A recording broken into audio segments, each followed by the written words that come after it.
Hey guys, Jan here in the Northview Model Shop doing a build of the Peterbuilt 377. Guys, this is a build for my cousin who picked this kit up free of charge, and he paid a good price for it because it's somewhat previously started. It is something to work with, guys. Buddy glued together the cab and the interior. He did a decent job. The cab looks pretty good, so I'm not going to mess with that too much. It looks like the cab was multiple piece. Your back for your bunk entrance and the hood looked like they were separate pieces. He did a pretty good job. I mean, using the tester's glue by the looks of it, some sanding and some filling would probably clean that up pretty quickly. The frame was something else. So he assembled the motor mostly. The little finicky parts just threw back in the box. We had to dig those back out.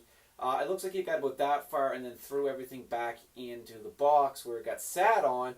Front springs were broken. A couple other pieces were broken. The radiator was all put together, but was then smashed off. The wheel fell off.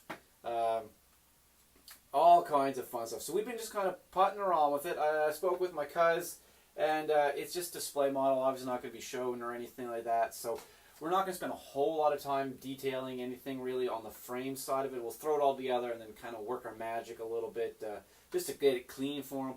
But by the looks of the pictures, most of the frame is covered anyway with the large amount of fairings and stuff. So one thing I've noticed up front, and maybe you guys might be able to touch base pretty quickly, is with this branded kit, I'm finding the Tamiya extra thin doesn't kick out as very quickly as it would on the Revell or Tamiya plastics, tack-on plastic, stuff like that. So it's just a little bit longer set time, not a big deal. A little harder to work with, but just taking our time. I did able to go ahead and assemble the bunk, and this went together really well, designed very well, fit really good. I grabbed some Vallejo, the acrylic putty, the water-based putty, and just filled some of the seams in here a little bit. I know these would be all panels, so you don't want to completely fill and blend them, or it's going to look like one big piece of steel, which would be a little inaccurate. So we're just messing with that, do a little more cleanup on that. The hood pieces into here. So what we're knowing is we're missing some parts. So I'm missing a drive wheel set, and I'm missing a steer tire. So I got some friends local that have some pieces, so we'll do some wheeling and dealing. The most frustrating part was I was missing the instructions, so we printed them offline. Big thank you to Hunter Selby, who very quickly answered the call for help, sent me the link, so we got them printed. So I had a number because I had them out of sequence. But besides that, guys, I've heard really great things. The kit builds really well. It does look like it builds very well. Kind of tainted slightly just because it's taking on somebody else's project they had started. So I'm just kind of trying to get work to the point where they had given up on. I like to get in a rolling chassis and then just work on the body afterwards, and then get it all ready for Ed, my cuz, so he can put it on his display there. Big kit.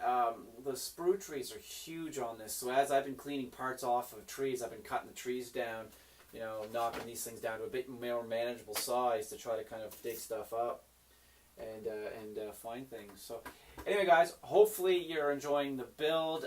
People say great things about this kit, and I gotta agree. From what I'm fighting with, it doesn't look like it's that really that bad. So steerable front axle, which is cool. Pretty well, decently detailed. Going to be fun. It looks like getting all the body panels to fit perfectly and look great. That's going to be the challenge, so we're working towards that. So anyway, guys, tune into the Northview Model Shop on Facebook and Instagram for update photos as we go along, and hopefully you're enjoying this build. All right, guys, adios.